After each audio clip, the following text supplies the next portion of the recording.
Hello everyone. Today we are going to start new topic deduction of Coulomb's law from Gauss theorem. Okay? हमें इसमें find out करना है Gauss theorem को. किसकी help से निकालेंगे? गॉस थ्योरम की हेल्प से. ओके? तो हमने प्रीवियस टॉपिक पढ़ा था. प्रीवियस टॉपिक में हमने लिया था गॉसियन सरफेस लिया था. ओके? गॉसियन सरफेस क्या होता है कि जो भी चार्ज होगा इसके आउटसाइड फैलेगा, यूनिफॉर्मली होगा, और जहां भी हम कहीं भी कोई भी छोटा पॉइंट कंसीडर करेंगे, जैसे मैंने यहाँ पर एक छोटा सा पार्ट सरफेस का ले लिया है ds, यहाँ पे लेती हूँ, यहाँ पे लेती हूँ, यहाँ पे लेती हूँ, यहाँ पे लेती हूँ, कहीं पर भी लें वो इलेक्ट्रिक फील्ड हर एक पॉइंट पे क्या निकलेगी? हमारी सेम निकलेगी. ओके? तो यहाँ पे सेंटर है इसका O, यहाँ पे चार्ज क्या ले लिया हमने Q. अब सेंटर पे जो चार्ज Q है ये यूनिफॉर्मली इसकी सरफेस पे क्या होगा? फैलेगा. अब ये चार्ज हमारे पास Q है और इसकी डायरेक्शन किधर होगी? हमारे पास आउटवर्ड. और जो ये सरफेस लिया है ये एरिया है और इसका एरिया वेक्टर किधर होगा? हमारे पास यूनिट वेक्टर टेकिंग है आउटवर्ड डायरेक्शन. ओके? यहाँ पे हमने एक चार्ज पॉइंट ले लिया P और P पॉइंट पे ले लिया हमने टेस्ट चार्ज Q0. क्या ले लिया है? Test charge Q0. O से लेकर P तक की डिस्टेंस ली हमने R. ओके? ये हमारे पास क्या है? रेडियस भी है. क्लियर? अब हम सॉल्व करेंगे according to Gauss theorem. According to Gauss theorem phi is equal to q upon में एप्सिलॉन नॉट. और ये किसके इक्वल होता है? Line integral of E dot ds. Dot product को हम ओपन करेंगे तो क्या मिलेगा? अब देखो E चार्ज ये चारों तरफ इलेक्ट्रिक फील्ड बनाएगा, यूनिफॉर्मली बनाएगा, हर एक पॉइंट पे सेम है. तो इलेक्ट्रिक फील्ड क्या होगी हमारे पास? बाहर. और इंटीग्रेशन किसका निकालेंगे? ds का. और ds का क्या होगा हमारे पास? 4πr². अब आप सोच रहे होंगे ये डॉट प्रोडक्ट है, ये ओपन नहीं हुआ. आप इसको ओपन कर सकते हो डॉट प्रोडक्ट को. E ds cos theta. और आपको पता है cos थीटा क्या होगा हमारे पास? थीटा क्या बनेगा?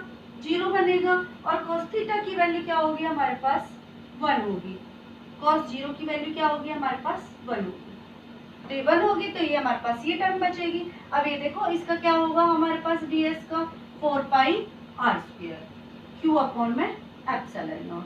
तो E क्या आ गया हमारे पास? q अपॉन में 4π r². हमें फाइंड आउट क्या करना था? फोर्स फाइंड आउट करनी थी. क्या फाइंड आउट करनी थी? फोर्स. अब हमारे पास इलेक्ट्रोस्टैटिक में फोर्स किसके इक्वल होती है? E Q0 के इक्वल होती है. इलेक्ट्रिक फील्ड इनटू में टेस्ट चार्ज. तो इलेक्ट्रिक फील्ड का फॉर्मूला क्या आ गया हमारे पास? P पॉइंट के लिए इलेक्ट्रिक फील्ड का Q अपॉन में 4π r² इनटू में Q0. यही क्या है हमारे पास? Coulomb force. ये क्या है? Coulomb force. Okay? Now next topic है अब हमारे पास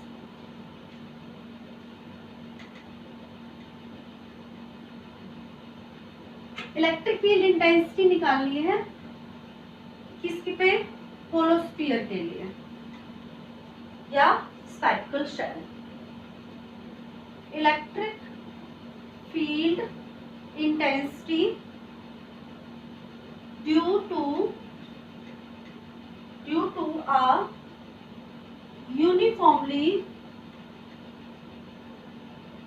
charged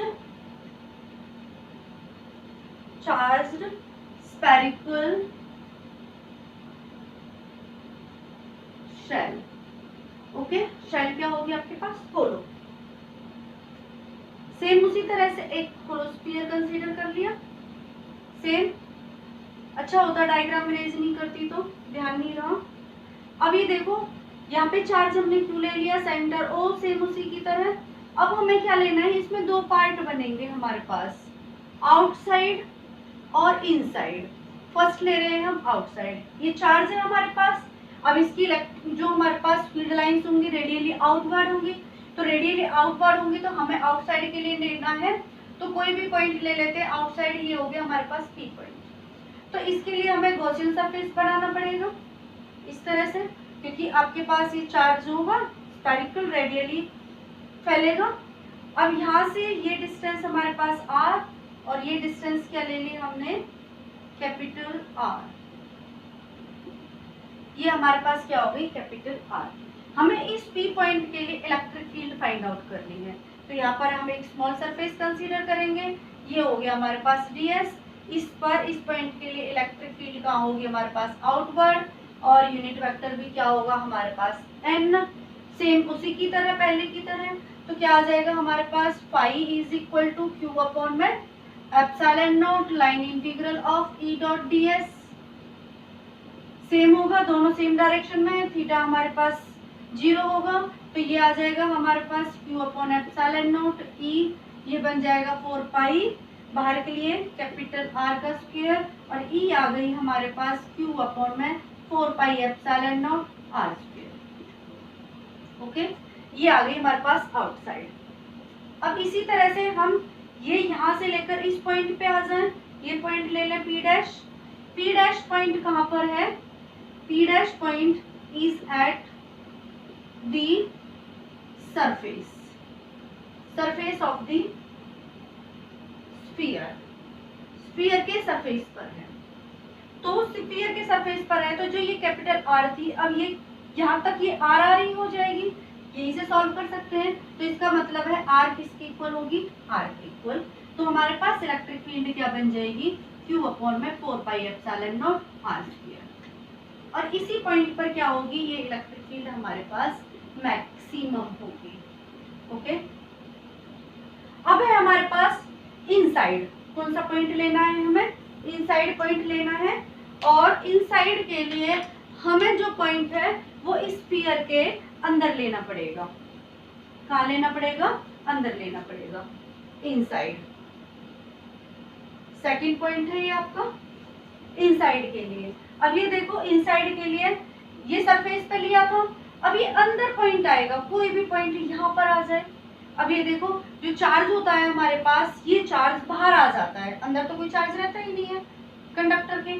जब अंदर कोई चार्ज है ही नहीं हमारे पास, क्यों हमारे पास क्या है, 0 है, तो इलेक्ट्रिक फील्ड भी क्या हो गई, inside the conductor spherical shell क्या हो गई हमारे पास, 0 हो गई।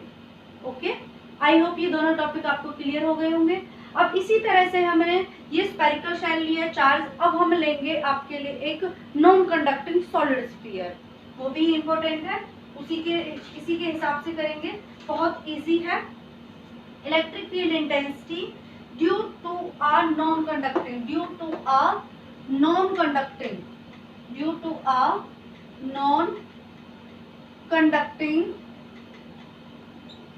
Conducting charged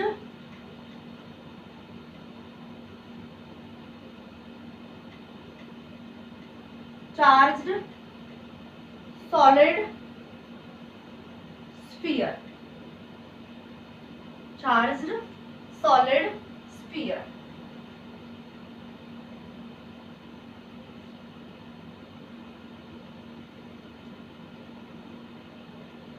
charged solid sphere के लिए। ओके, अब हमें क्या लेना है, एक स्फीयर कंसीडर करना है, बट अब की बारी हमारे पास होलो नहीं है, सॉलिड है। सॉलिड है तो हमारे पास सॉलिड के लिए चार्ज डेंसिटी क्या होगी, चार्ज डेंसिटी क्या होगी, इसके लिए चार्ज डेंसिटी क्या होगी, वो क्या होती है आपके पास, वॉल्यूम चार्ज डेंसिटी होती है। और जिसको हम किससे डिनोट करते हैं, रो से डिनोट करते हैं, और रो किसके इक्वल होता है, Q अपॉन V के इक्वल होता है। ओके, अब इसमें देखो कंडीशन, हम सारी कंडीशन लेंगे इसमें भी। ये देखो, यहाँ पर हमारे पास चार्ज Q बाहर आ जाएगा सारा, ये हमने क्या ले लिया, इसके अंदर हमने उसी की तरह होलो स्फीयर की तरह ही कंसीडर करेंगे कि हमारे पास जो ये डिस्टेंस हो गई, ये रेडियस हो गई हमारे पास r, क्योंकि ये दोनों सेम है, और ये पॉइंट हमने ले लिया इसके बाहर आउटसाइड, क्योंकि आउटसाइड में हमारे पास क्या बनेगी, फील्ड बनेगी। इस तरह से गॉसियन सरफेस ले लिए एनक्लोज। तो उसी की तरह जैसे हमने अभी किया है, तो ये चार्ज से इस P पॉइंट के लिए ये कंप्लीट डिस्टेंस क्या हो गई हमारे पास, r हो गई। तो इसके लिए हमारे पास इलेक्ट्रिक फील्ड क्या हो जाएगी, आउटसाइड क्या होगी, आउटसाइड क्या बनेगी, अभी सॉल्व किया था हमने आउटसाइड के लिए E is equal to q upon में 4 pi epsilon naught r square होगा, ठीक है। और सरफेस पर इस पॉइंट पर आकर एट दी सरफेस आपको ये सॉल्व करके दिखाना है। मैं इसमें इसलिए सॉल्व करके नहीं दिखा रही हूँ क्योंकि मैंने ये अभी अभी किया है सॉल्व, बिल्कुल उसी तरह से सॉल्व होगा। ओके, तो एट दी सरफेस पे क्या होगा, सरफेस पे ये आर किसके इक्वल हो जाएगी, आर के इक्वल, तो ये आ जाएगी हमारे पास क्यू अपॉन में 4 pi epsilon naught r square. और इस पॉइंट पर हमारे पास ये क्या बन जाएगी, आपकी मैक्सिमम, क्या होगी, मैक्सिमम। ओके, अब ये देखो हमें इस सॉलिड स्फीयर के अंदर देखना है, अंदर आ जाएगा, ये पॉइंट ले लिया, ये पॉइंट यहाँ पे आ गया हमारे पास पी पॉइंट, क्योंकि इनसाइड है और ये नॉन कंडक्टिंग है तो चार्ज जीरो नहीं होगा, चार्ज होगा। तो इस पर हमने एक स्फीयर ऐसे ही इनक्लोज कर लिया और यहाँ पे चार्ज हमने इस पर ले लिया, हमने क्यू डैश चार्ज, क्या है, क्यू डैश। और इसकी डिस्टेंस यहाँ पर हमने डिस्टेंस कंसीडर कर लिए है आर। ओके, ये देखो आपके पास जो ये आर डिस्टेंस, हम ये वाली आर डिस्टेंस ले लेते हैं, ये वाली तो हमारे पास आउटसाइड के लिए ये वाली आर थी। ओके, इस वाले पॉइंट के लिए ये आर थी, यहाँ पर जो ये आर है वो ये आर से ये लेस है, इस वाली आर से ये लेस है। आप ध्यान रखना, क्वेश्चन आता है, क्वेश्चन में आपको कंफ्यूज करेगा r is less than, r is greater than, वो अपने माइंड को सेट करना है आपको, उसी तरह से कंफ्यूज होने की जरूरत नहीं। यहाँ तक की डिस्टेंस हमने पास आउटसाइड आर ली थी, यहाँ सरफेस तक की डिस्टेंस हमारे पास ये आर थी। अब इनसाइड के लिए भी हमने कैपिटल आर ले लिया है, बट ये कैपिटल आर इस स्मॉल आर से कैसी आपकी छोटी है।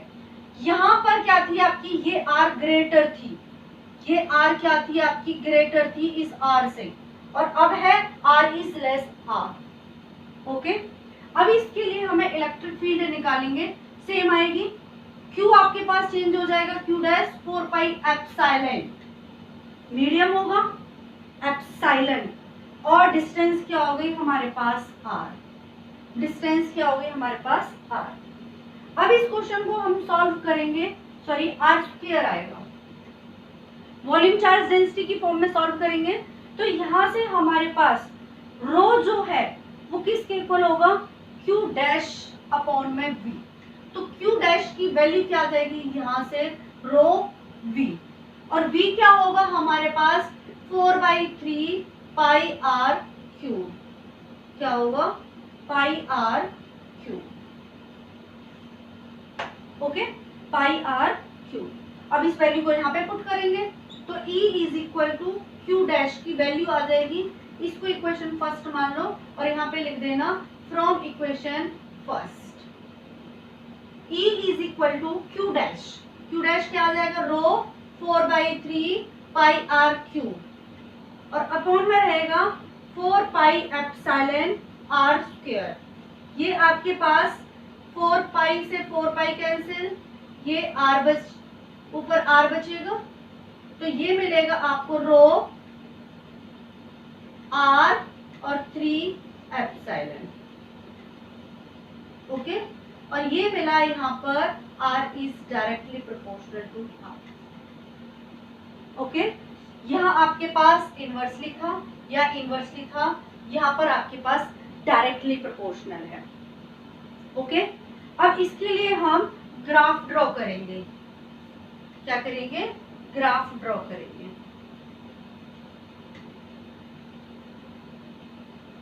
ग्राफ भी इंपॉर्टेंट है इसका, ये हमारे पास डिस्टेंस हो जाएगी, डिस्टेंस फ्रॉम द सेंटर,